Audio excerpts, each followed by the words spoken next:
afternoon, everyone. I'd like to call this meeting to order.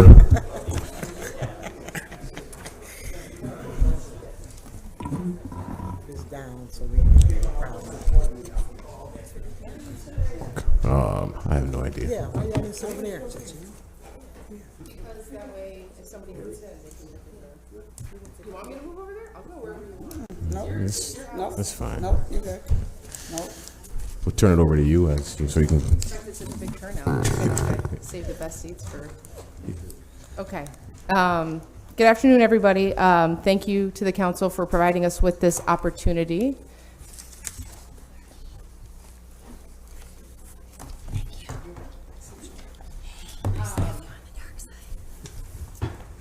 I am Corey Dunham. I'm the Chief Operating Officer for the City of Syracuse. I just want to introduce a couple of folks as well.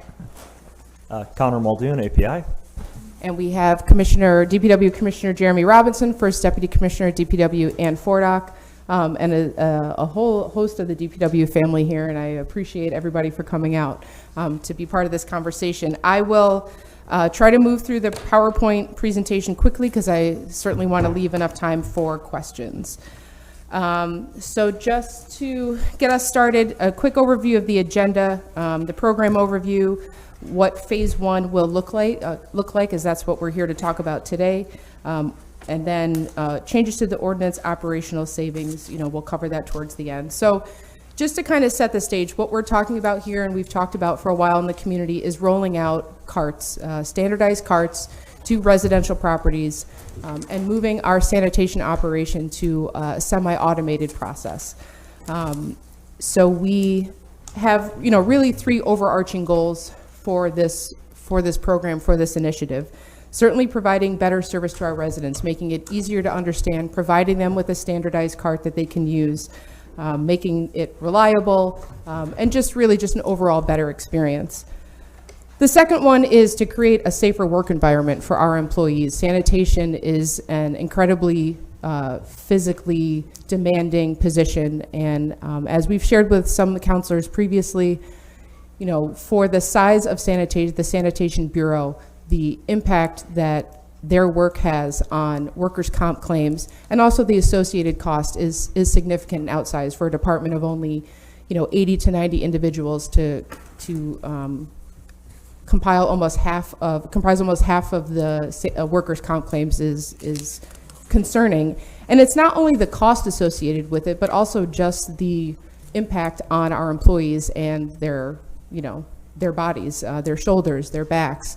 And so we really just want to create a safer work environment for them, both in the short term and also so that long term they can continue doing this work if they would like, and they're not so injured that they end up having to pursue a different line of work because this isn't something their bodies can take anymore.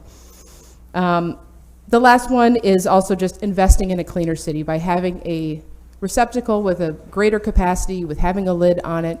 Other municipalities, have pursued this also to try and reduce litter. We even saw earlier this year when we had windy weather, trash, recycling blowing all over the place. And by providing this standardized container that everyone will use that has a top on it, we are really confident that we can significantly reduce the amount of litter in the city. So since October, when we last spoke about this issue, there are a number of things that the city has pursued, and they are illustrated in the presentation behind me. I won't go through each one of them, but fleet, working with City Line, meeting with our crew leaders in sanitation to get some of their thoughts on rolling this out internally, our communications plan, and drafting the city ordinance changes that we are bringing to the council today. So the timeline, and we'll get into the details of breaking each one of these down, but just to give an overall timeline. So we are bringing to the council this month the changes that we would like to make, and we limited the changes to just those that we believe are necessary in order to facilitate the rollout of carts. There is a broader conversation that we do want to have with the community, with the council, about solid waste ordinances overall, as it relates to yard waste, as it relates to bulk pickups. But we really just limited the ordinance changes to those that we need to facilitate the rollout of the carts.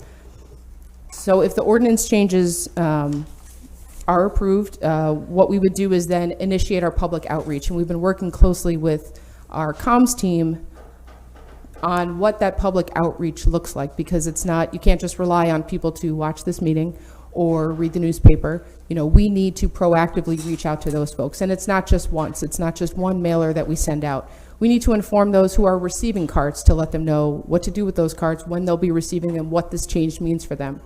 We also need to communicate to those people who won't be receiving cards right away to let them know what the expectation is and what they should expect, and any changes in behavior that we would need from them.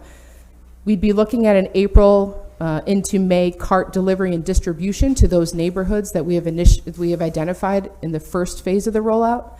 And so, again, that public outreach is key. We don't want anybody to be surprised when a cart shows up on their doorstep.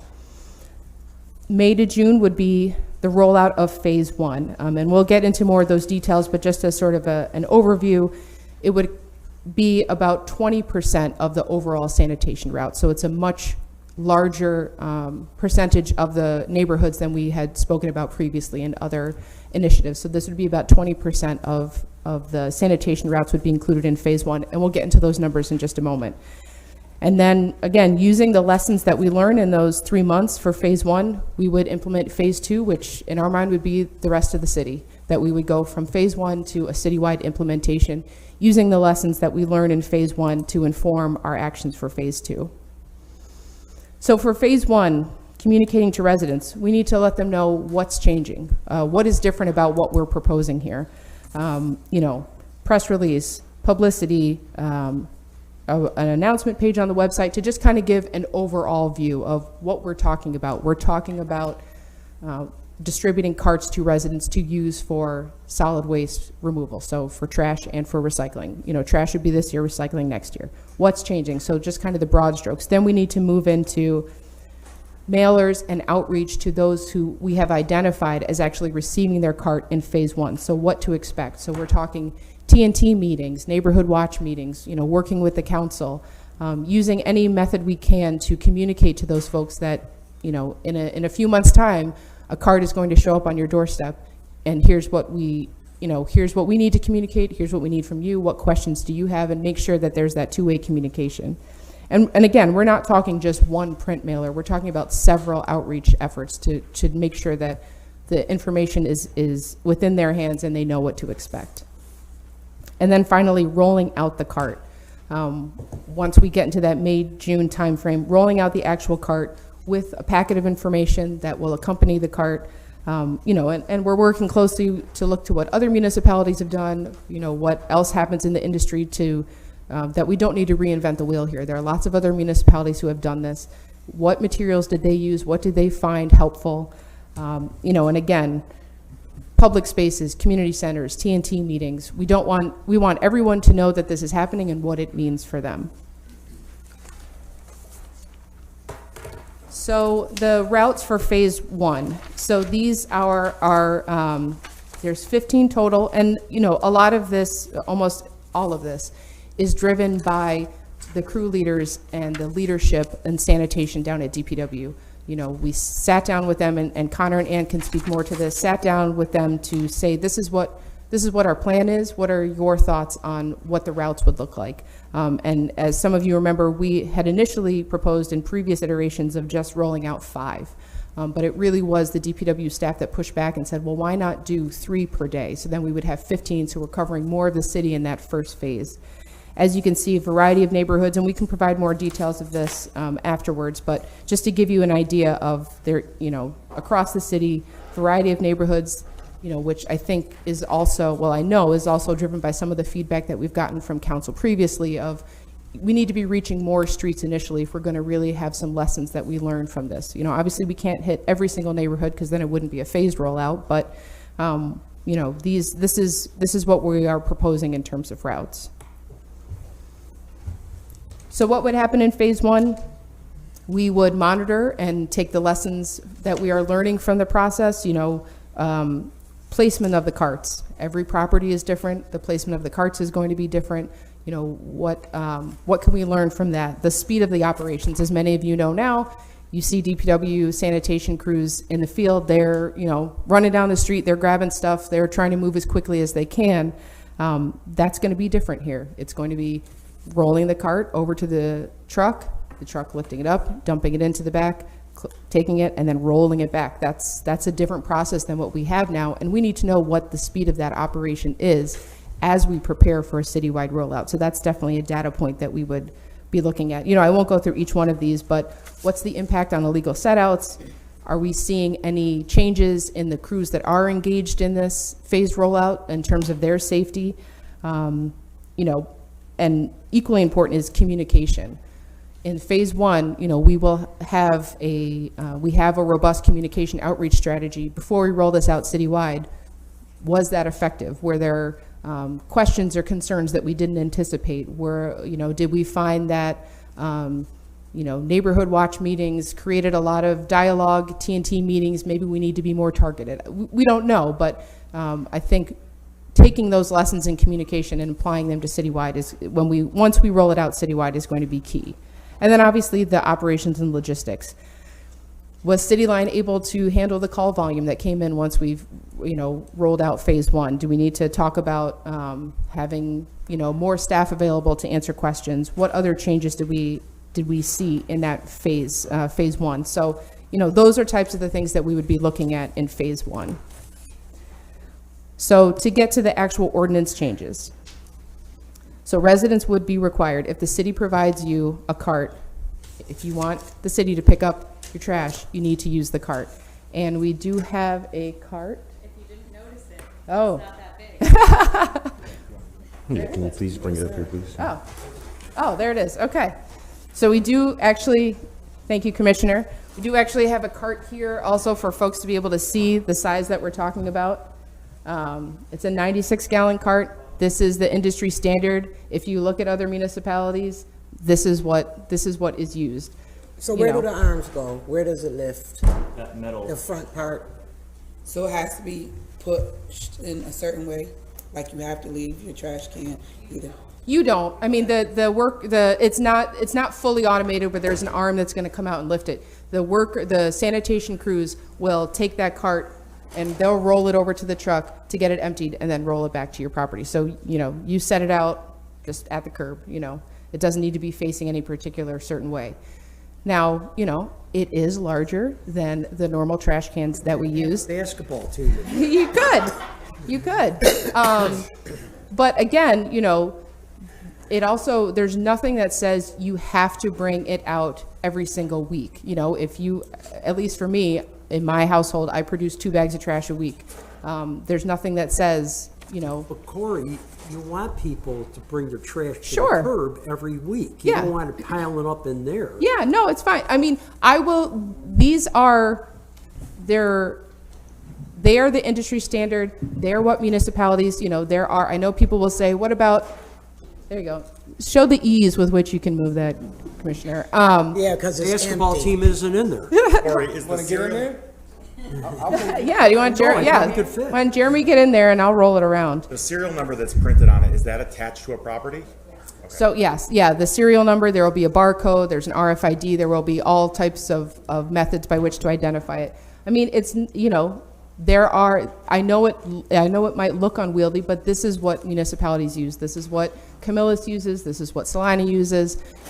They have the same, we are not unique in that an elderly population or people with mobility issues. DPW also works with residents now to make accommodations. And so that's not something that would change. We would work with residents to make accommodations.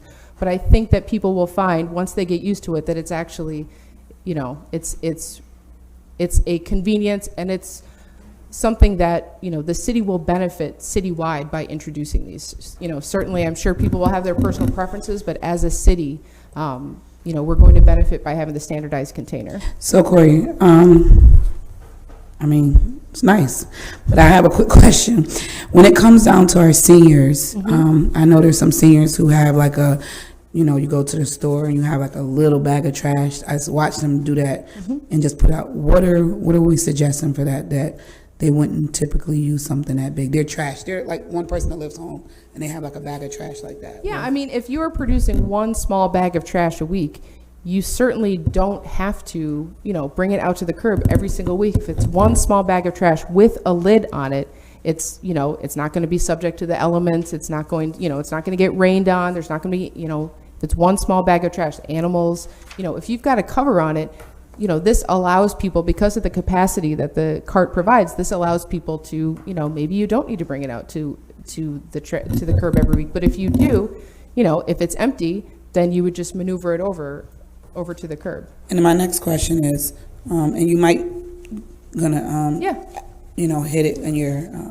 presentation, but as we roll this out, can we make sure that we have that social media, we do some kind of information on social media in different languages? Yes. So that, and like actually showing them this is how it needs to go, this is what we're doing. Absolutely. In different languages, so that the whole community understands how this rollout is going to be. Yes, absolutely. I mean, and then I think that reflects, that's why it's beneficial that we have the new city website up, which, is easily translated into other languages for people to use. Not the city website, social media.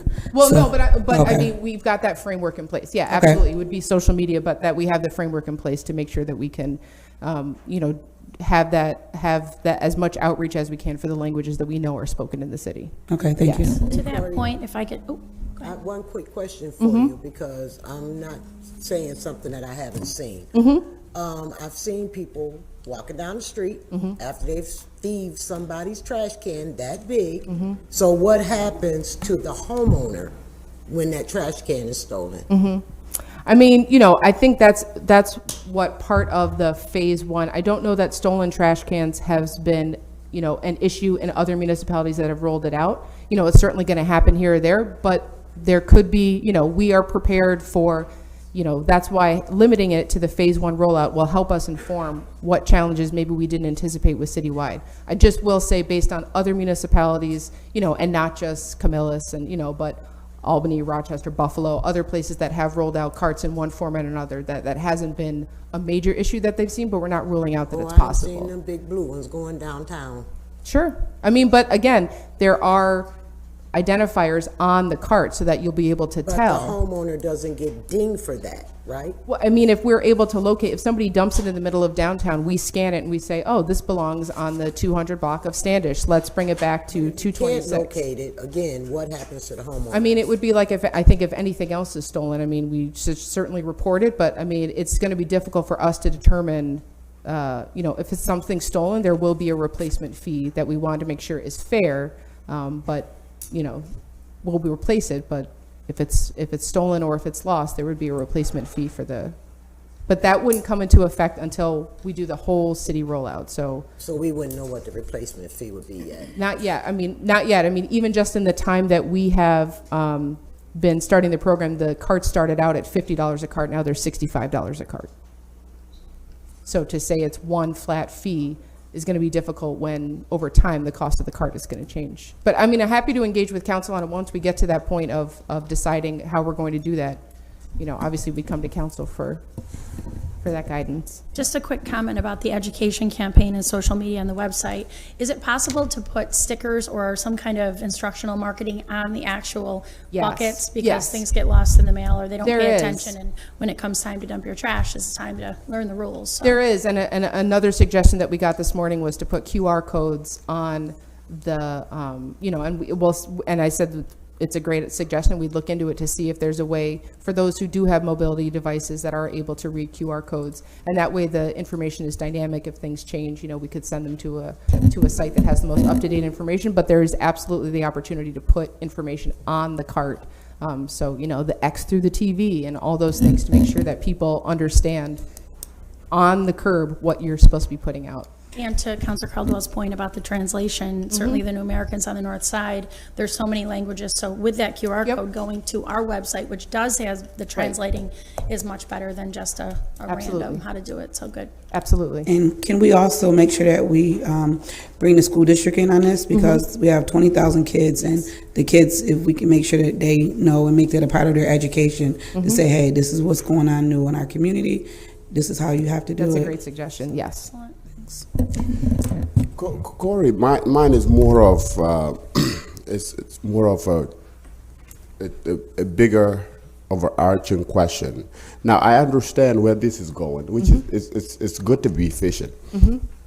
Now, what with the city being efficient, what would this do to city employees? Because as I could just picture and foresee it, that somehow that this is going to be efficient, and maybe we wouldn't need 3 people to do it. What happened to the rest of the two people that would be on the truck? No, that's a good question. And, I think this program really allows us to expand how we approach sanitation. Right now, sanitation is seen as the weekly pickup that you get at your curb, once a week. What we'd like to do is, in the long term, will you need 3 people on a truck in order to do this? Probably not. I think in the immediate term, I don't think you'd see any immediate changes until we can really get used to using this. In the long term, most other municipalities that have this type of arrangement have 2 people. They have the driver and then the laborer who moves the cart around. There are no planned reduction in labor in our sanitation crew as part of this plan. What we'd like to do is, we're going, also with the rollout of these carts, we're going to need staff dedicated to managing the carts. We've got, 50 to 60,000 carts once this is fully rolled out with trash and recycling. A wheel is, wheels are going to come off or tops are going to come off. You're going to have a crew that is dedicated to, handling those concerns when they come in, delivering those carts, making those repairs. So, there is more work to be done in terms of keeping the city clean. And so a reduction in staffing is not part of this plan. And Corey, we're going to let you finish your presentation, but I promise there's only a few left. Okay, and there's quite a few of the employees here, and I would really like to hear their outlook on Absolutely. on this. Yeah, I mean, if you want to hear them now, or Can we, if you don't mind, can we finish? finish? I'm happy to finish. Okay. So the first change is related to the cart. We give you a cart, you need to use the cart. And again, this is a one size fits almost everybody. You'll see there is a photo at the bottom of the slide of, for example, East Genesee Street, where there are houses up there, then there are stairs, a flight of stairs down to the sidewalk, and then a flight of stairs down to the curb. Carts are not going to work for them. And that's a case that other municipalities have identified also. So, we will work with those owners to get something that works for them, but, carts is going to work for most of the city, but there are some that, given the topography of the neighborhood, it's just not going to work. The other change that we are including here is, right now the city picks up to 10-unit apartment buildings. So if you have an apartment building with 10 units, we provide the same level of service that we do to a 1 or 2 family. We'd really like to focus this service on residential properties and reduce the number of units that we pick up down to 1 to 3. So 1, 2, and 3 families we would pick up, but 4 to 10 units we would, we consider those commercial businesses, as does assessment, and they would, make their own arrangements to get a private hauler. We had brought this change to the council previously in 2018 or 19, and understandably the council pushed back and said, if you're going to make that change, it's got to be part of a broader plan, which is, I think, was the right thing. Now it's part of a broader plan. And so, we really want to focus this service on residential. We're essentially subsidizing the service for commercial properties, and also really just logistically, we don't see how, if we are providing 1 cart per unit, which we need to do in order to be equitable, how we're going to make this work, how we would ever make it work with 4 to 10 units. To have 20 carts at the curb for a 10 unit is it's just not feasible for the program. And so, so we are including in the ordinances to amend to reduce sanitation services to those properties that have 3 or less units. Will you also reduce taxes in any way? So, I mean, it's funny that, because that was one of the issues that came up, and if we can go to this slide. So, these 4 to 10 unit properties, so they represent 3% of all residential parcels. There's about 900 of them across the city. They are the property class most likely to be owned by a non-city resident. They are the property class with the highest average number of code violations. So, in terms of you know, and that's not to malign these properties or their owners. It's just by their nature, they end up, in many cases, and supported by the data, using more city resources from police, from code enforcement, from fire, than 1, 2, and 3 families do. So, you know, I would, you know, which I think accounts for why they're treated like commercial properties and why they're taxed differently than residential. And we'd like our services to line up with that. Definitely no argument on that, but my only concern is, so you have a landlord, and let's just say they're not the best landlord, and they now have to pay for trash removal. They're probably gonna go right to the tenant and say, guess who's paying for it? You are. And so up goes their rent. So I'm Sure. just thinking about our constituents who could potentially be bearing the brunt of this. So for these 4 to 10 unit properties, more than a third of them have units with rent restrictions. So those who are, you know, and we have Commissioner Collins and Michelle Stepanski here from Neighborhood and Business Development, because we did want to make sure that concerns about affordability and how this might impact tenants in affordable housing would play out. But, you know, they already have rent restrictions for those that are, you know, in the most dire economic circumstances. The opportunity to pass that cost on to the tenant is not there. Because the restrictions are already in place. So do we think they would cut services, or that they would just like accept less profit, or what would be our analysis of how they would go about doing that? I mean, I think the concern is if you're saying they're all bad landlords, I it didn't seems say they're all unlike, bad landlords. I mean, but it's strongly implied this by is, that. no, this is the data that the data says that this property class, of all the property classes, this one has the highest average number of code violations. Doesn't mean they're a bad landlord, but it does mean that they're getting more visits from code enforcement than other property classes. You hammered them pretty good, Corey. I didn't. I have nothing against landlords at all. But if we want to talk about, you know, the resources that are used, the departments that visited these properties, you know, Speaking it doesn't about mean they're bad resources, landlords. have you talked to any of these private haulers? Could they absorb all this? Yes. They Yes. could, Yes. because I sit on a board with one of the private haulers.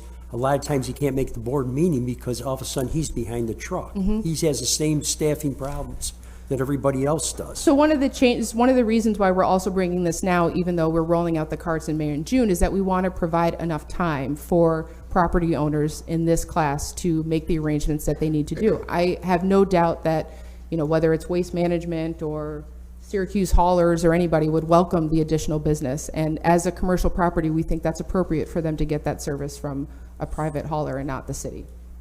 So are they in phase 1 then, that 3%? So that, yes, in order for us to really roll out the carts and make this feasible, we need to make this change now, because there's no way we could roll the carts out, make it work operationally, and then somehow take them back if we change the distinction. Go ahead, Mike. Yeah, Councilor Michael Collins, Commissioner for Neighborhood and Business Development. So on the subject of the 4 to 10 units, there's a few things to consider. So as Corey mentioned, a third of them are rent restricted already, so there's no way to pass that on. For the other 2/3, we're working at market rate. So what we know is that the landlords these are businesses. We don't have rental registry. We have certificate of compliance on these. So this is another way in which we're treating them as the business that they are. So these landlords are already always adjusting their rent. And I'm generalizing a little bit, but I think it largely fits. They're always adjusting their rent to be able to make sure that they are at market rate. They are adjusting, you know, taxes, sometimes they do change, but certainly utilities do, all of their maintenance costs. That's part of running the business. So if we look at what does that mean for the end user, that end user is already up against market rate. So what's our best way to deal with that? One is to make sure that it's as equitable as possible across our service delivery, and the other is to build as much affordable housing as possible, which I believe we're all on the same page with as well. But we don't see this as anything that's going to drastically affect the marketplace when it comes to rent for these particular tenants. I mean, it may not drastically affect it, but it'll impact, like if you're getting a service that you no longer get, it's going to impact something, right? I mean, it's going to impact either you're going to cut your cost somewhere else or you're going to do something, right? It may, but that's also the case for every other expense that they have coming their way with utility costs, with maintenance costs, with, you know, certainly capital improvements. if what the landlord is looking to do, and this is typically the case, these are investor properties, these are not owner-occupied properties, they're always looking to make sure that they're absolutely, on the revenue side, they're maxed out. And whatever happens on the expense side, they're still going to be trying to be maxing out. So this is not something that's, if they're already maxed out, they don't have room necessarily to push up against it. So we may be affecting profit a little bit for some of them, in the same way that any of the other operating expenses would affect profit. So, I mean, here's my biggest concern. So first of all, carts are great. Like, I think we should do it. It's going to help our employees. It's more efficient. Totally on board with that. Mm-hmm. My biggest concern is with this privatization of the 4 to 10 units, because I do think the way this has been presented does make me feel uncomfortable. I mean, first of all, I think these pictures that you've chosen are not, that's not what normal trash set out is. I mean, you've got a couch, you've got a mattress. It makes it look like people are living in a very unsanitary. Yeah, I would ask the DPW workers on whether that's a typical trash. But this is a code violation, right? Like, you're not allowed to legally set this out. Right. So you're right. It is a codes violation. But if this properties had a private service, that private service could meet the needs of the apartment complex. Do 1 and 2 unit people ever set out other things that are legal? And if we could, I mean, to be able to focus just on 1 and 2s would be great. But let's treat these properties as commercial properties and have them get the services that commercial properties get to better meet their needs, and have us focus on sanitation for residential properties. Okay, and so the concern that I have is that our residents live in these units, right? And it's fine to say that investors own it, and no one's saying that a bad landlord should be given special treatment. But I think the way we're rolling this out, let's be real about blind spots we have in city government. I think every voting member of the council lives in a single family house. I think pretty much everyone in the mayor's office, pretty much every department head, we're not representative of people that live in rental housing. I don't think that's true. I don't think that's true of department heads and people in the mayor's office. But most people do, right? Most people that are making decisions, City Hall, live in single family houses. That's certainly true of the council. I won't go beyond that. But this change is going to impact residents. It's going to. And I don't think, I think when you compare us to other municipalities, yes, they don't pick up at 4 or more, but they have a fee-based system, so that, a 1 unit pays a certain fee, a 2 unit pays a certain fee, a 3 unit pays a certain fee. At a 4 unit, you pay no fees, but get private service. This would be unprecedented, that you would say 1 unit gets free, 2 unit gets free, 3 units free, 4 unit, everyone pays private. This would be unique. So totally understand where you're coming from with that, Counselor. I do. Part of my background is I formerly was a property manager, so I get what this looks like from that standpoint. I guess the other context that I would add to it is, at the moment we are reducing expense in a way that only benefits the profit as opposed to the end user, simply because of the fact that these are market rate units. And so therefore, if the landlord has a market rate unit, they're always going to be looking, and we know that they are, because this is what we've been dealing with, especially over the last couple of years. They're going to be right up against that, regardless of what the expense is. Is it a third that are rent restricted, or is it all of them? A third are restricted. Okay. But how do we know they're not going to just not fix the stove this month because they have this extra fee? Well, so that's why the council approved the emergency repair program. So if they don't do that, we do, and we charge the landlord, and if they don't pay, we put it on their taxes. That's why we've got the community ambassador program, so that they're out in the community doing that. That's why we've revamped code enforcement, and as we talked about a month or 2 ago, we've doubled across the city the amount of tickets that we've issued. That's why we've really ramped up everything around rental registry. So this is part of an entire ecosystem rather than something standing on its own. The largest policy concern I have is that I think as Micron comes here, as the city grows, we're going to need more housing. We're going to need people to develop, and we don't want people to develop exclusively 200 unit huge mega things. We can't have all single family housing. We're going to need this missing middle housing, right? I think that's pretty much agreed for a housing thing. And I think right now we're kind of rolling this out as this is non-desirable housing in the way that this is presented, and that's concerning. And I think that's my biggest thing, right? And it's not about our DPW guys who are doing great work and that they shouldn't be hurting themselves doing this. It's not a DPW operational thing. It's a housing thing. That, you know, if someone right now, if this proposal goes through, if someone lives in a 3-unit and, you know, because housing prices are going up and the market's growing, the person wants to add another unit, now those existing 3 residents are going to be, you know, charged for trash, right? And the landlord will or someone will. And conversely, if someone lives in a 4-unit and someone wants to get rid of one of the units and make them 3 luxury units, now they would get subsidized service from the city. And I think we're creating these perverse incentives that we haven't really thought it all the way through. And so it's not an operational thing. It's not like the DPW shouldn't do it, but it's that we shouldn't be taking away a service that's currently given to these 4 to 10 unit residents that we're not giving them anything in return. We're not giving them a tax break. We're not giving them anything that would compensate for the fact that they're losing it.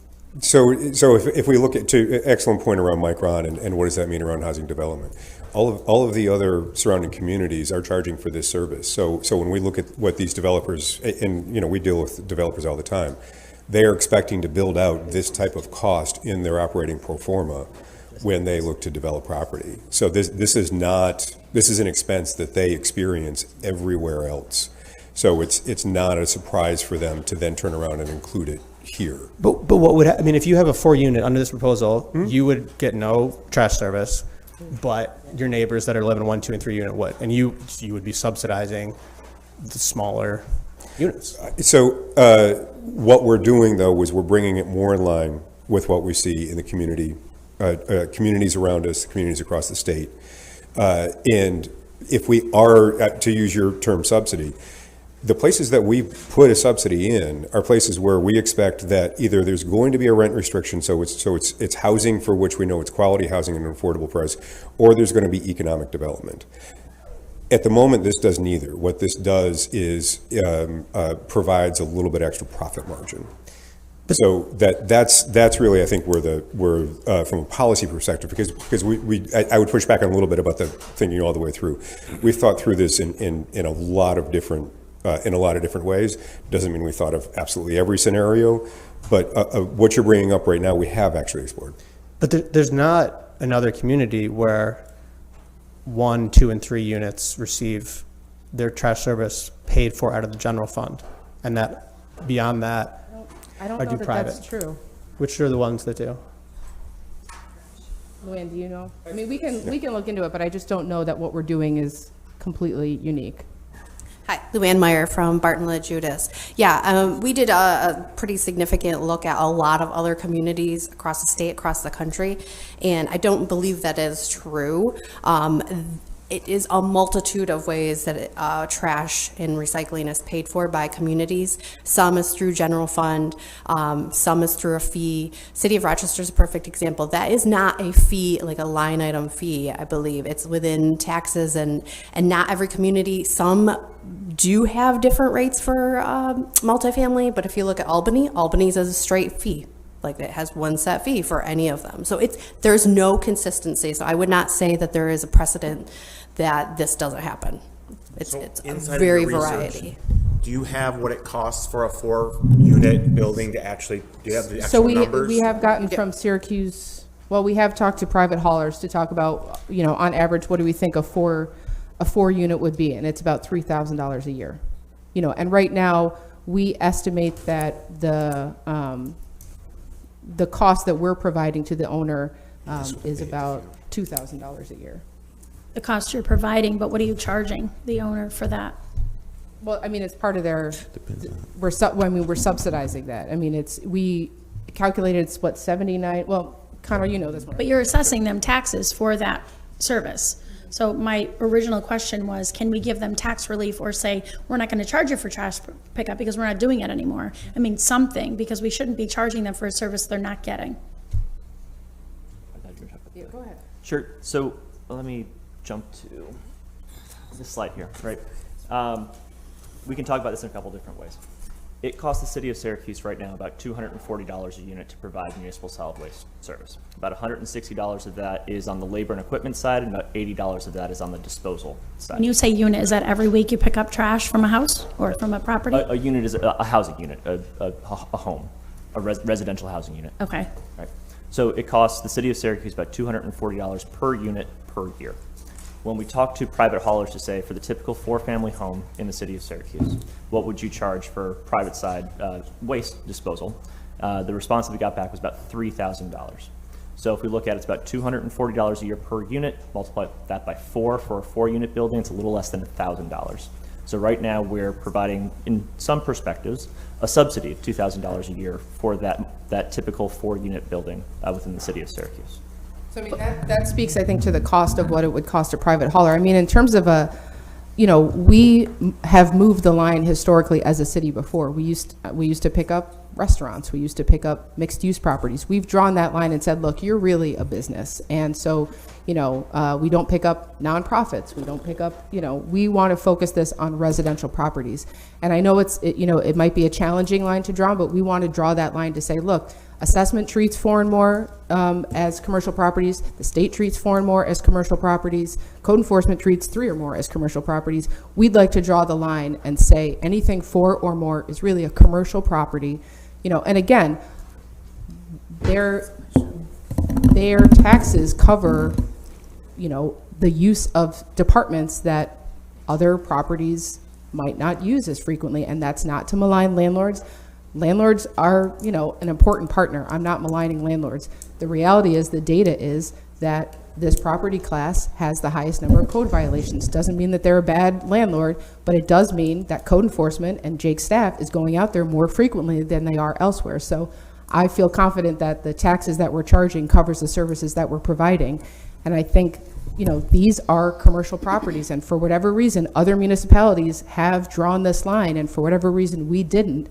And I think we need to begin treating these commercial properties as commercial properties and stop subsidizing the service and focus on residential properties. Corey, with the worry I have, and the commissioner maybe mentioned that, but it seems to me, this is only my, anecdotal knowledge, is a lot of these 4 to 10 units, they're basically, they're not market rate, they're sort of workforce.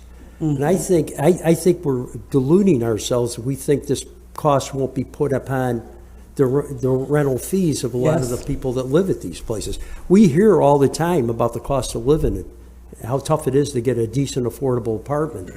If somebody makes $50,000-$60,000 a year. So I don't know. What do you mean by market rate? These aren't like market rate across the street here. These are small buildings that have people. I think salaries like $50,000-$60,000 a year, or maybe even less. So appreciate the question, Counselor.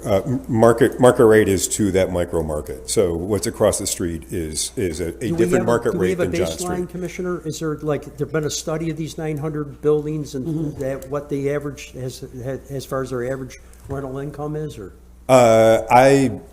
Off the top of my head, I don't know. I will get back to you on that. Okay. What I do know is to Corey's point. They are among the highest consumers of city services. The other point is that these are also at least 40% out of Syracuse owners. We're not, and so we're talking about profit that does not stay in the city of Syracuse. And so that's where, from an administration standpoint, I think we simply want to be clear in communicating with you.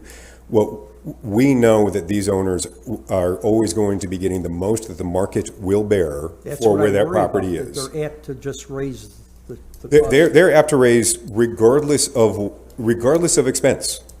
So when we're talking about do we have an offset because that there will be an additional expense, they're already going to be up against what the maximum they can charge within that neighborhood where that particular building exists is. And so if we have an offset that is going to save that, reduce that expense, that's not necessarily, there's no reason to think that cost savings stays with the tenant. There is ample reason to believe that becomes extra profit for a landlord that is very likely not Syracuse based. Everybody's here is for housing, affordable housing, and all that. I think the unintended consequence might be As a constituent. that some people are going to be driven out of their homes.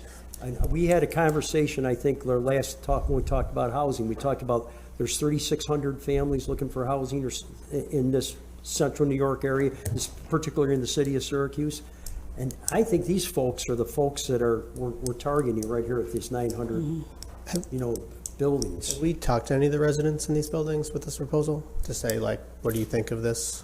We've not talked with residents specific to this because this is a cost of business for their landlord in the same way that we don't talk to them about what the property tax is going to be on the property. It's relevant to ask the people that live in these properties if we're going to cut a city service for their property, to ask them like how it will impact to them. say we're cutting city service, these are businesses. This is about the property Residents owner. are not, the residents are residents of the city. But more than a third already have, so the most impoverished people living in these apartment buildings already have rent restrictions. So is it that you want me to talk to the tenants or the owners who are going to have a when you say perceived rent loss in restrictions, their profits? When you say rent restrictions, talk about that a little bit more. So, I mean, so frankly, a lot of them will be Section 8, which in the end means that the federal government will pick up that cost because it is the tenant's share of rent that is restricted. And so now you've got HUD turning around through the housing voucher program, or what we all know as Section 8, that's picking up that additional cost. Well, not necessarily, because they only give you a certain amount regardless. So if your voucher says $1,000, you don't go over 1,000. So let me first say this. I love the trash thing. We're not talking about that. I'm concerned, like the rest of the team, is the people that are living there. Average their rent is probably going to go up $100 a month. Mathematically, if this happens. And do we have a better map? Because I honestly can't see that even with my glasses. What streets and like what housing that is going to affect the neighborhoods? Because I'm really, really concerned about people being able to they're going to have to move, right? I'm sorry, I cut you off. Yeah, no, that's it. Okay, so I'll let Deputy Commissioner Syracuse talk to the point around Section 8 and that work. But just to the $100 a month, if you got a 10 unit and you raise rent $100 a month, you're now at $12,000 a year extra profit. I'm talking That's about not what we're talking about here. Right, because you said an average haulers is what, $3,000 extra a year, right?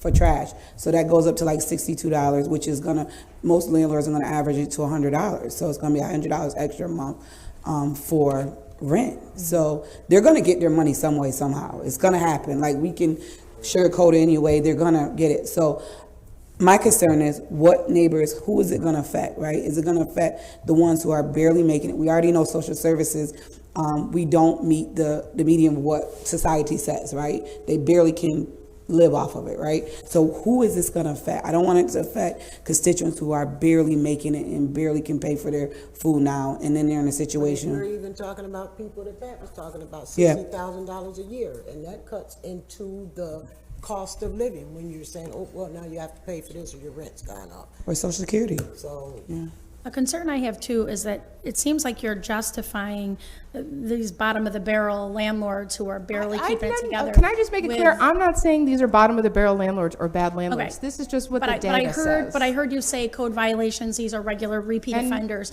I feel like they're getting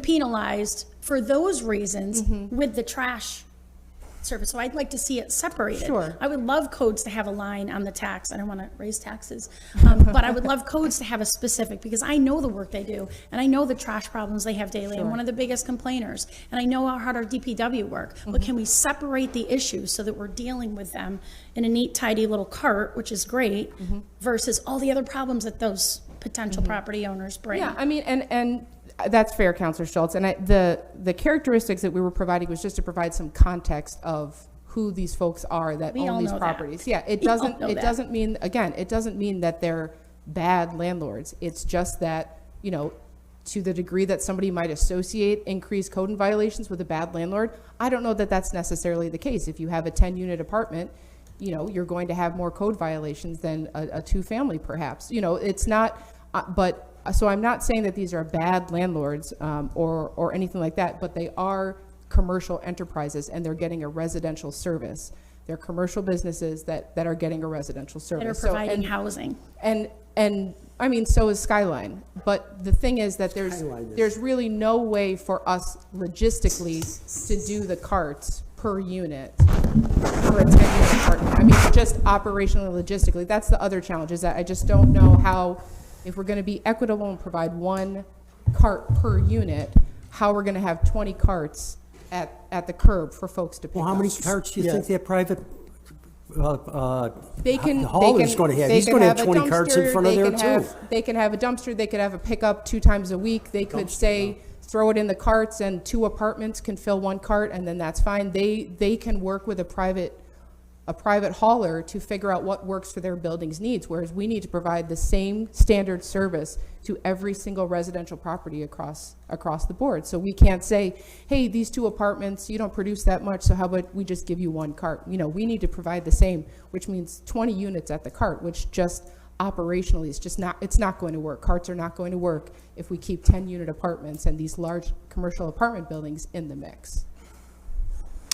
So one thing I just wanted to speak to really quick, the caps on rent for Section 8, they've increased across the board $200 a month. So just kind of acknowledging that the cost of living is going up.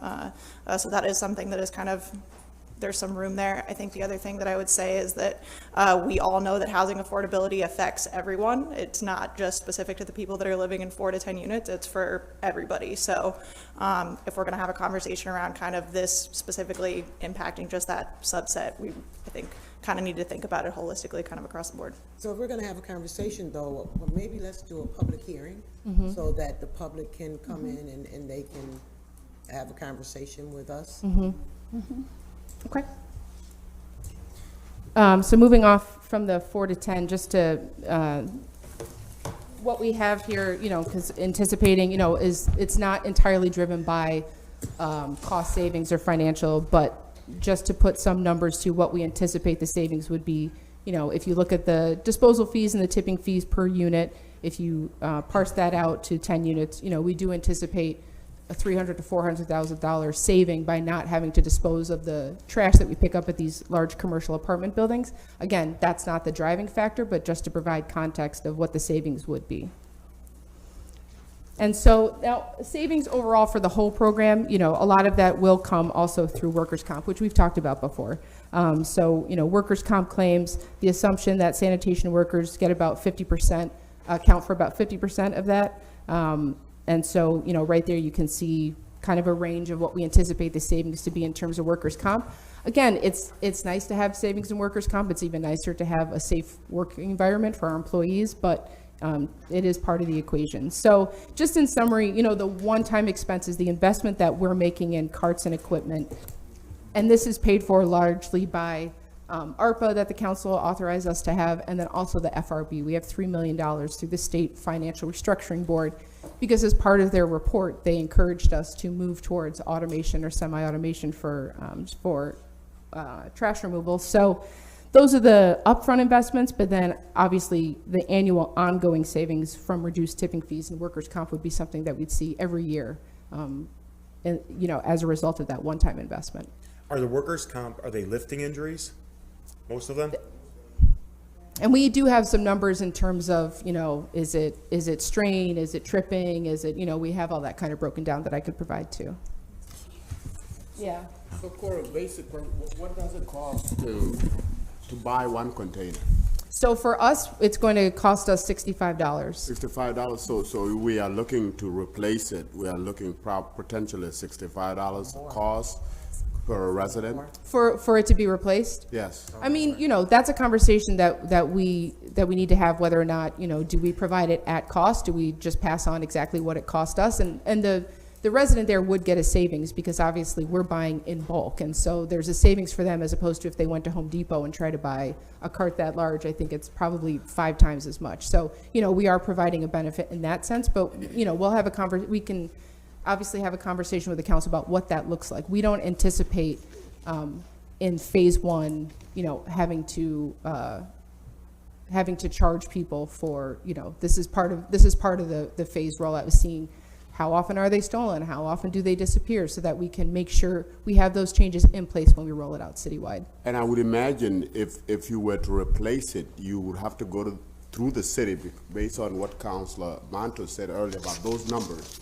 For the city to really sink it, it would have to come from the city. Yes, I mean, the city owns the cart, so it's not as if you can just, give it to your friend in DeWitt. Or pick it up somewhere and just bring it in. The city owns the cart, and so if we were to, and that's why, I think to your previous question about workforce, to have a dedicated crew to do those types of things, to make sure that, well, we have to deliver this cart to 100 Main Street, so let's make sure that all the serial number, the RFID, the barcode all reflects that this is assigned to 100 Main Street. And I think it will make sense, Corey, especially when it comes to senior citizens, like for those of us that work, $65 may not be a lot. Sure. But to a senior citizen, that may, and then they could be more vulnerable too, as far as they can, just being picked up and people leaving with them. I think that's a valid point, and that's a conversation that I think we need to have with the council once we're ready to put those changes into place. And Luann Meyer from Barton and LaJudas again, I just wanted to put it into some context of other cities and, the concern of the carts being stolen. That is not a large concern. It does not happen as often as you think. The RFID tags are on there because they want to be able to identify them. Every single week, they're going to have the data that says which car or which household was picked up, which wasn't. And there's so many times that they were able to identify on a spreadsheet very quickly where that car ended up. Also, when there are issues, you'll see residents being very creative and how they protect their carts, whether they write their name on it, there's going to be spray paint written what number they are. That is very typical of many cities. Having them stolen is not a concern. And there's a lot of flexibility. I mean, if you're in an area and a resident has a cart stolen every week or something, that's probably going to be questioned. But if it's a once in a lifetime, I would assume there's going to be flexibility, but there has to be a law or something written in there if they're stolen.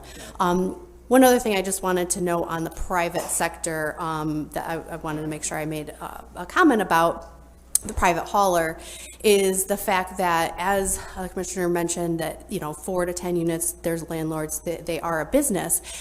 Those landlords will have the opportunity to go out and negotiate and determine what haulers will charge. It's a market. They're going to go for the cheaper rate. They don't have to have their garbage picked up every 3 days or every 2 days. They can negotiate that with the private sector, with the private hauler. And so ultimately it may be cheaper in the long run than that $40. So that's just an estimate that we provided for one scenario. So I just want to make that note. Thank you, Lana. And then we did go through this earlier in the last few years. We have on the books that we do not pick up mixed-use properties. But over time, we noticed that for one reason or another, we were picking up mixed-use properties. And so DPW contacted those owners to say, look, according to the ordinance, you're not supposed to be receiving the service, and so we will give you a period of time to transition out of it. And, we did get some pushback, but the rule was on the books, and we had made the decision at some point to draw that line to say we're not going to pick up used properties. And so, it's not something that is totally foreign to us. But I certainly understand the concern. But not only the acknowledgement that these are commercial properties, but also operationally, logistically, we can't make carts work if we hang on to 4 to 10 unit properties. I have a quick question. I'm not sure if it's for you, Commissioner Robinson, but so now with DPW and code enforcement, so say the buildings, for instance, let's say the buildings on the east side, Hilltop, it'll be Hilltop, because that's what I know them as. They have dumpsters. And every day the dumpster is overloading trash, is all over the place. So how does that work as far as code? You know what I mean? So as we put this in perspective, what are we putting in place so that trash is not everywhere? Because they have like one little dumpster. Sure. And there's no way that the trash can all fit in there. So that, I mean, that becomes a code enforcement issue. If you have trash, if you have an overflowing dumpster, if your dumpster is not screened from public view, there are, both in the building code and the Syracuse Property Conservation Code and in the zoning code, rules that guide how dumpsters need to, perform at a property. They can't be overflowing, they can't be visible from somebody driving by. They need to be adequate to meet that need, and so we would address that through code enforcement. So let me open up this can of worms. What's the plan for recyclables? So what we would do, so the idea would be to roll trash out, roll out the containers for trash this year and then recycling next year. And so, that comes with a whole infrastructure of educational campaigns and candidly grant opportunities. There are a lot more grant opportunities to help us subsidize the cost of education or the cost of the recycling carts. Once we move into recycling, there's not as much funding available for trash. So, we want to take this opportunity, and I know our friends from Okra are here also, and they're ready and willing to work with us so that we can use this as an opportunity to re-educate the public, educate new residents who might be moving in. How do we make sure that people know what is appropriate to recycle? And there are municipalities, and obviously this would be a decision that we would make in partnership with the council, but there are municipalities who, once they get those 96-gallon carts for recycling, they move pickup to every other week, because it's very unlikely that residents are going to fill up a 96-gallon cart with recycling every single week. But again, that's a decision that we would make down the road. What about non-trash? So what are we doing about that doesn't fit in the trash? So, I mean, right now it's basically, status quo if you need to put out a chair, if you need to put anything out. But that's part of the broader changes to the solid waste ordinance that we do want to bring to the council once we are in a place where we can begin the rollout of carts. Is that, okay, let's talk about how people dispose of yard waste, and is that the best way for us to do it? Some municipalities require leaves to be bagged. Some people, require, if you're putting out something in excess of what's in the cart, that they have stickers, and you put stickers on, and that you've purchased from DPW, so that you can make sure that there's some sort of acknowledgement that you're part of the process. So, there are a bunch of different ways we can do that, and we really look forward to having that conversation with the council about bulk pickup and yard waste. But for right now, all those ordinances stay as is. I do. I enjoy this conversation. But I think we do have to answer that question sooner than later. For instance, a mattress. So I have my new cart that I have to use my trash with. What do I do with a mattress? You would set it out as same as you would normally. Right now we haven't made the changes to bulk pickup that we want to make, but that's going to operate as it is right now. But that's also a safety concern for our employees, because as many of you have seen, you have two of the employees lifting a incredibly heavy sofa and trying to get it into a packer. There are a lot of different ways that other municipalities have addressed that, and we want to make sure that we can make those changes. Put it in front of the house next door. Can we hear from the employees? Yeah, absolutely. I'm happy to. So Commissioner Robinson, DPW, we got a few of our fine sanitation workers over here. We're going to bring up Junior Maldonado, who's our most tenured crew leader, that can give you some insight on the day-to-day operations. Come on up. Hey, Junior. Good afternoon, council. Okay, go ahead, shoot. The way things are running now is pretty rough. There's just a lot of waste in the city of Syracuse, tons of waste. We don't have the equipment, and we don't have the manpower to keep it at this rate. Our comp cases, our sick days, call-ins, the guys that take off for one reason or another are really high. We just went through this bad phase just a few months ago, where we were making the news week after week. We're out there running these routes 6-7 hours a day, no breaks. Our department are wired to go, go, go, go, go. And it got to a point where we were losing a lot of our guys. We don't have the equipment to get the stuff up. There is so much waste. On Monday mornings, when you wake up and you look down Park Street, you don't see any sidewalks. All you see is trash all the way down. I mean, and there's tons of it. Not only do we have to get these big routes with very short equipment, but then we have to pick up those big units. I mean, those units are huge. And believe me, we've tried to code them quite a few times. They make us go back and pick that stuff up because there's so many apartments there. And after doing these routes, I mean, sometimes my trucks get too low. 2 guys getting too low. We're averaging 15, 18 tons a day per crew. I mean, there's days that we can't even get out of our trucks to go punch out because we're so exhausted. I mean, it's really bad as far as the waste. There is a lot of waste on the north side. There's a lot of waste on the south. There's a lot of waste on the east side. All you see is full. Bags and bags are full. Furniture, tons of furniture. I mean, there's furniture everywhere. We're not doing suburban pickup here. We're doing, like I said, and at one time we had 18 trucks out. The system was always built on an 18 route system. We've been doing it with 12, 10 trucks until just recently that we got the new trucks, thank God, and we appreciate that. Welcome, Junior. We voted for it. Other than that, we would have still been making the news. We couldn't get it up. These guys were exhausted, and then we went through the COVID period, which was even rougher. I mean, what you're saying, but I'm listening to what you're saying. Right now, we're talking about the carts, because the couches and all that stuff, that's not even in this equation right now. That's down the road. I mean, unless it's relative to the 4 to 10 units. Yeah, I don't know if they're more likely, but you're right, President Hudson. The bulk pickups will be a part of a separate conversation. Hi, my name is Kenny Thomas. I'm the superintendent of sanitation, for those of you guys who don't know me. Hello, Kenny. To kind of piggyback off of what Junior was saying, as far as equipment goes, I'm all for the carts, rolling out the carts, the new program. At the same time, we're going to need the proper equipment to, for the carts, to do the lifting.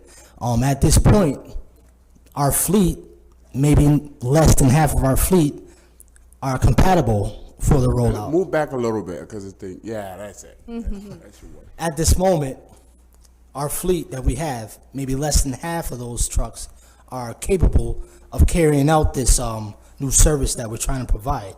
So to kind of piggyback off of that, going forward with this, we are gonna need. He's a cougar, that's why. That's right. Down the line, we are gonna need, the proper equipment, to do this service. Again, the fleet that we have, and thank you guys for the trucks that you allowed us to have, because it was messy at one point, but I'm all for the cars moving forward, but we're definitely gonna need the equipment, the proper equipment, Absolutely. to do the job. I do have a couple of more of my crew leaders that, from a day-to-day basis, that are out there in the trenches that come across a lot of things, and they can address that with you guys. I think, Question real quick. don't go to work. How many arms do we have right now for the trucks? So they would, Rich or Kenny, the tippers on the back. Yeah. Rich DeVesti, Fleet Director. We have 2 trucks right now, but I have tippers ready to put on the trucks. How many tippers? We have 2 trucks set up with tippers. I have 6 more tippers ready to put on whenever we get ready, and I put more in the budget to buy more for next year in the budget. So we'll be able to, we'll have 20 more tippers we can weld on the back of the trucks and then hook them up. So I have everything planned to make it work. Yeah, and we would be doing 3 routes per day, so that. Okay. It'd be in the way right now, so I don't want to do it yet. So we'll put them on as the phase, as we start to phase it in. So next year you're looking for 12 more. We're gonna add them to the six of the new trucks, and then we can just keep adding them after that. 'Cause I'm buying 20, I'll have 26 tippers, so we'll be able to put double tippers on some of the routes and then single tippers on others, so we'll have plenty of. And when you talk about double, I'm a little slow here, right? 2 on the back so that you can do. Right, 2 on the back, but once we do the recycle, how is that gonna work? Are they gonna be separate trucks that's gonna go back and do the recycle? Okay. Yeah, you'll have to have separate Oh, you trucks. can't get the truck to do it both? Well, when we go to the carts for the recycling, yes, that'll be, that with the next phase, and the same trucks. The only trucks we'll have different is the bulk trucks. Okay. So, I want to say, and I think I'm speaking for everybody, we appreciate you guys, right? We don't want anybody hurt. We know what you do is like hard work. In the wintertime, going out there getting the trash. I appreciate whoever does my trash can, like putting it closer to my house. I thank you for all that. So I don't want anyone to think that we're against the trash cans. Like, we want to make sure is right. We want to do what's right for everybody in constituent. We just have to ask certain questions to make sure And I it's listen to right. the employees, Yeah. and employees, please understand, it's not that we don't want to give you the help that you need, but I was concerned about reduction in our workforce. Yes. That's my concern. Same. Hello, my name is Sam Perry. I'm the Yes, city Sam. public Let's go, works Sam. inspector. Sam, we love Good. Sam, we love How you doing? Sam. Thank you. From my perspective, as the public works inspector, out there in the field, day to day, following up on complaints on a daily basis, and also being proactive, what I see out there, containers to me would be a great idea. Couple of reasons, because of there are always going to be illegal set out, early and late set outs. But what benefit of it, we would address that as it come up. But the big benefit of it, we won't have the unintended consequences to go along with it, as far as the rodents getting into the trash, the wind blowing it through the neighborhoods, and so that would take care of that, even though the person's still violating. And we get a lot of complaints. Neighbors trash, you know. I know. Yeah, you know. So that's a huge, big Park deal Street. with the curbs and big benefits. And also, with little snow we had this year, have you noticed when the snow melted, debris all over the curb and all over the place? I mean, for a block, you know. That will also help in that capacity as well. And reduce rodent control. Raccoons, squirrels, and these crows, they take trash and they carry it Oh, yeah. blocks, you know what I mean? So it's a huge benefit. And to address the 4 units and more issue, if you're dealing with 1 or 2 units, you can have probably 3 to 4 bags per unit. If you're dealing with 10 units, obviously that more trash, 4, 6 bags times 10, 20, there more trash that can be unfairly or equitably distributed throughout the city, throughout the neighbors' yard. So it is a difference from a 1 unit, 2 unit, 3 units versus a 10 units when you're dealing with not just bulk set out, when you're dealing with just a day-to-day refuge. So really quick, if I could ask Sam a question, and to reiterate, Councilor Caldwell, we are all so grateful for you. Like, I hate to pick a favorite in the city, but you guys might be it. But the RFID that you mentioned, and I see the API gurus here as well, are you able to drive your city truck down the street and zap an RFID reader and immediately issue a violation to those early setouts or whatever may be a problem with those buckets? It'd be pretty much just the same I see, as I pretty much know the areas where trash. But to make your job easier, I mean. So at the moment, they don't have that technology. Okay. But there are opportunities that you can, and actually there's technology that would be in the vehicles themselves, the garbage trucks themselves, that if this comes, this is what our hope is for bettering the city sanitation for Syracuse, is to have that equipment in or that database in your truck that they could just hit a button and automatically email, whatever, gets alerted to the code enforcement to let them know they can come out, they issue the ticket. It may even be them only having to be at their desk looking at a photograph and saying, oh, yep, I see that photo. It was an illegal set out. They're going to get a ticket. Here's a ticket.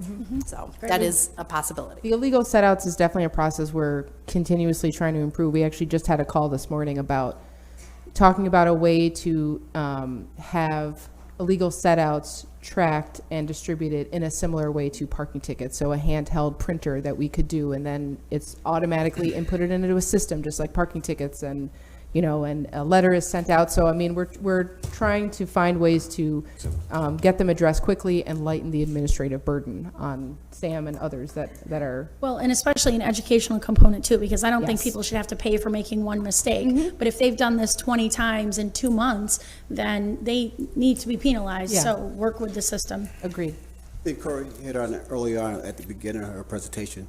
It's huge. You guys got to pound it. Education, education, education, education. I think that'll. Couldn't agree more. I just Thank you, want to Sam. what Junior said, the volume of trash will not, it'll still be the same.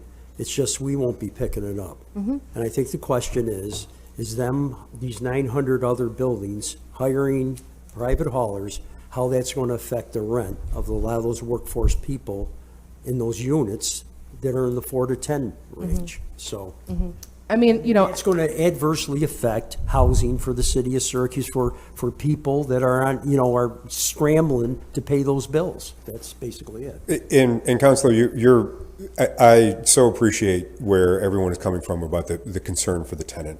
What the data is showing us is what Michelle had said earlier. We're dealing with a marketplace where landlords that are in a lot of these buildings are maximizing the rent regardless of expense.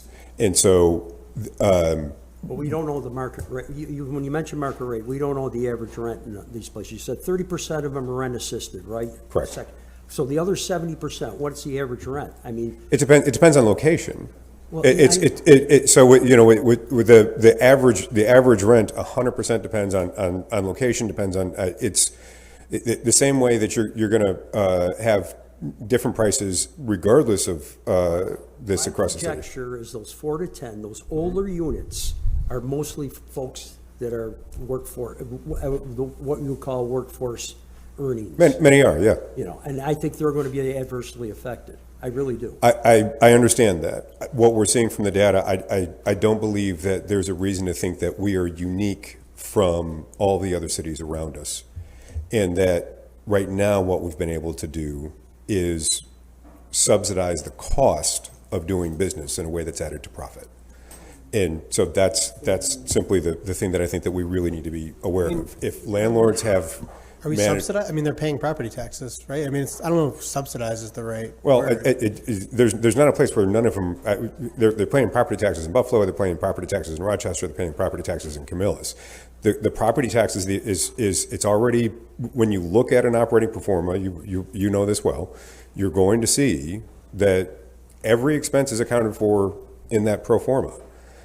We are one of the few places for which this expense doesn't exist. Commissioner, Camillus doesn't have the housing vulnerable population we do. Oh, they absolutely do. The amount of people, Yes. Correct. You're correct. Yeah. Yeah. No, you're absolutely correct. The point being, they do have housing vulnerable. Every community around us does, right? So I misheard what you had said. Forgive me.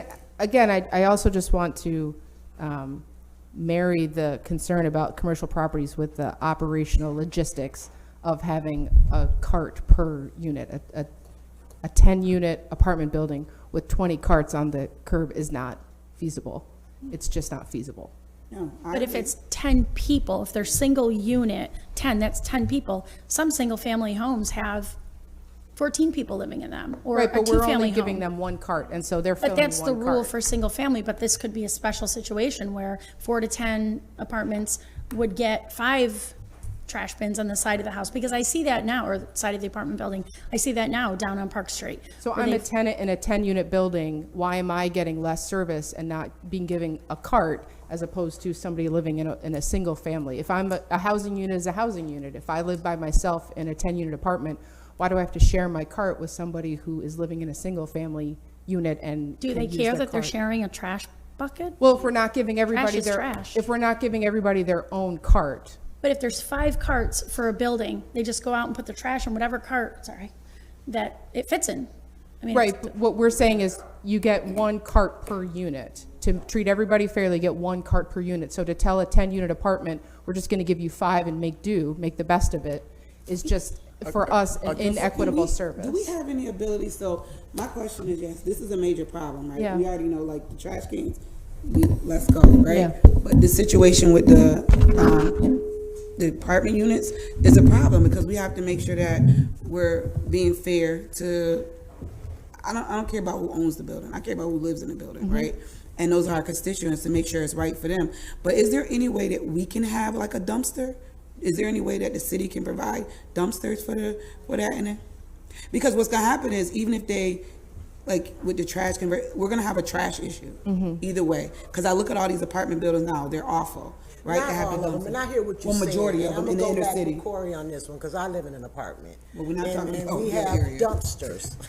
We ain't talking about you, President Hamlin. Sorry, Madam. She don't count right now. I'm talking about the inner city where It's somebody. a 6-story walk-up. We're not talking about her. We're talking about some of the neighborhoods that I'm concerned about who have these dumpsters and like the trash is all over the place, which is affecting DPW because now the trash is everywhere, right? They're coming from that. So I'm gonna be personally say I'm all for us strategically figuring out a way, but we just gotta make sure it's right for the constituents and for other guys and ladies too, because there's ladies that work for DPW, There are right? ladies that work for Let's And go. as a Yes. follow-up, I'm sorry, Councilor, as a follow-up to what Councilor Carwell is saying, do we have to have the same card for everybody? Can it not have different sizes for different?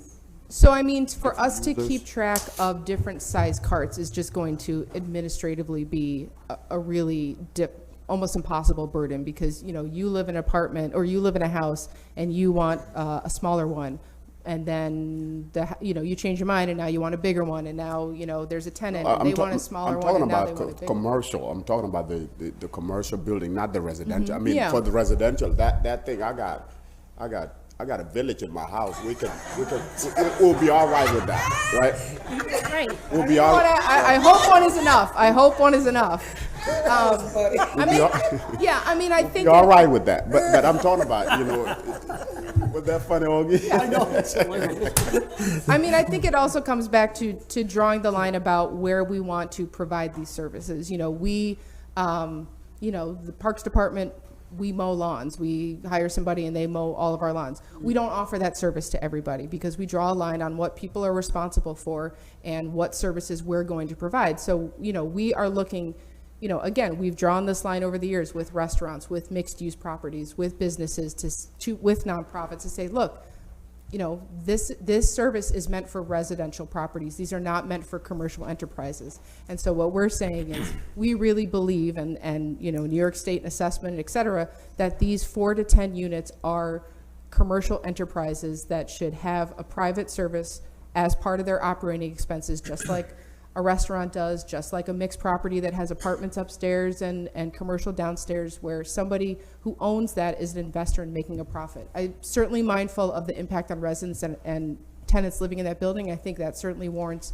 further discussion, but I think just because we can provide that service, does that mean that we should?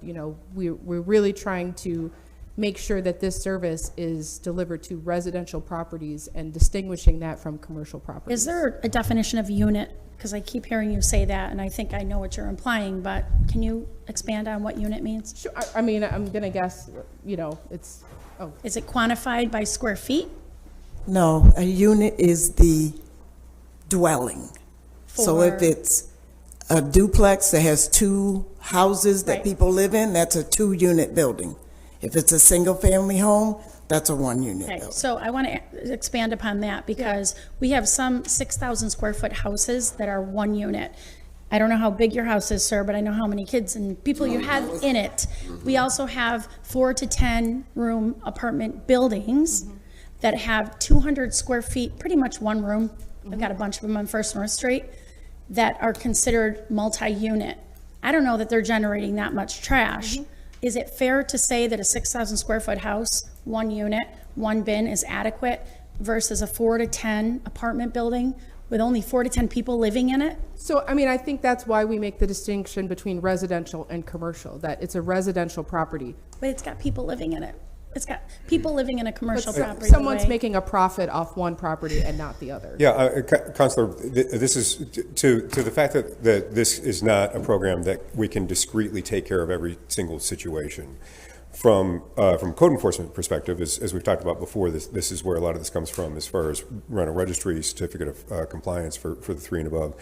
If a single family house is expected to have a single family in it, there are cases, as Councilor Majuk has demonstrated, in which a family may be a little bit larger than the neighbors. It's still a single family house.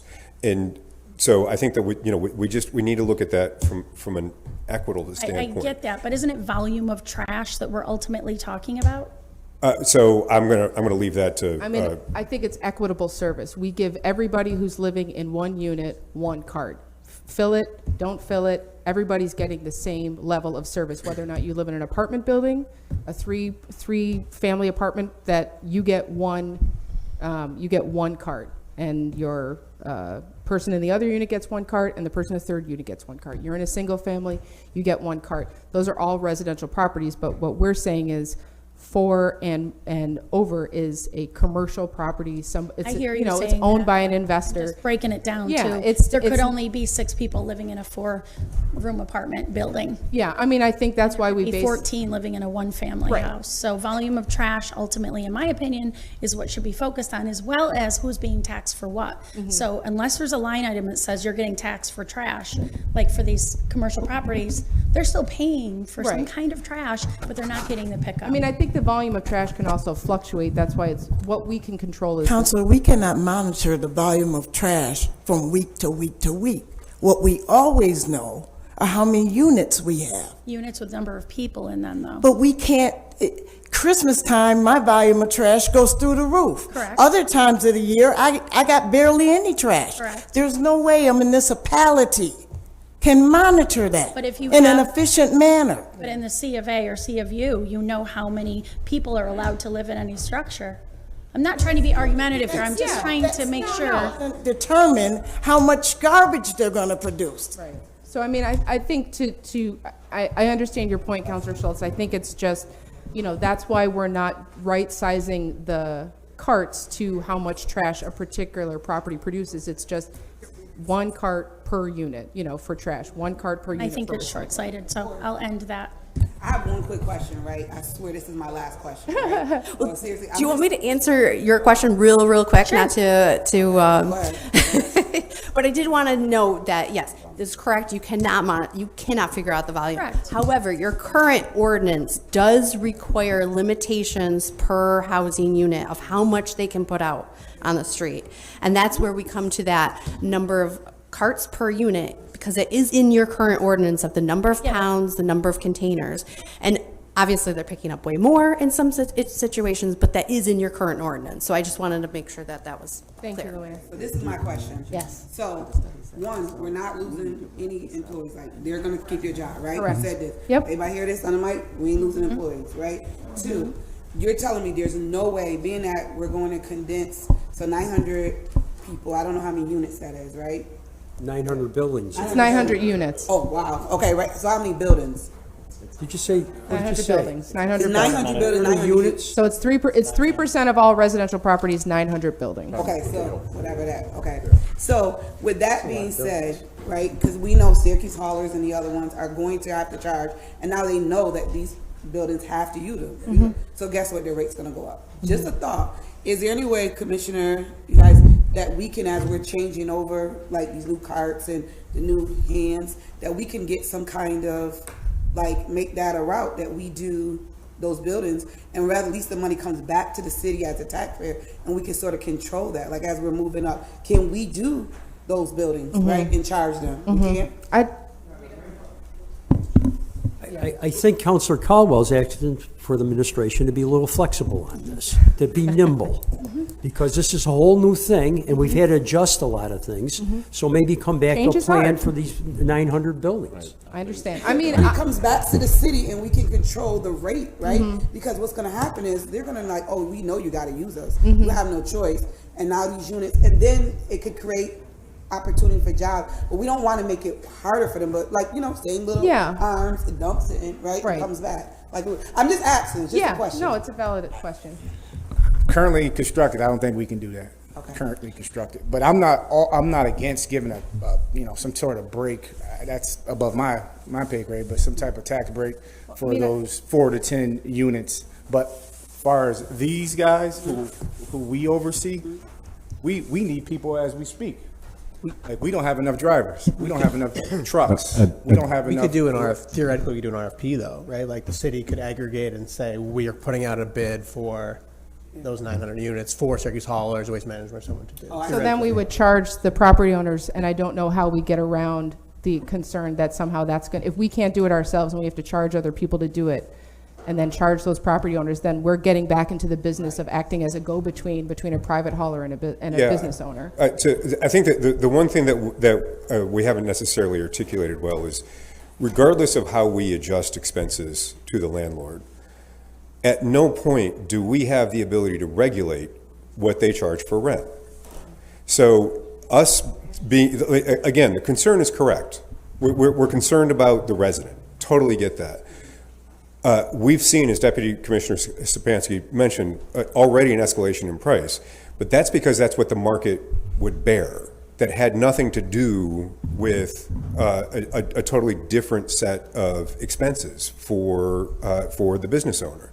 And this is part of the cost of doing business. And honestly, I'm not aware of what other businesses in which we really work to restrict expenses without mandating in a way that the end user that we're most concerned about has the benefit from that. Just so I understand, you're saying that out of the 900 plus buildings, if we have this new fee for them, none of them will be able to raise rent based on the market? What I'm saying is the market is going to react in the same way that it's always reacted. And it reacts to what is the most that the market will bear.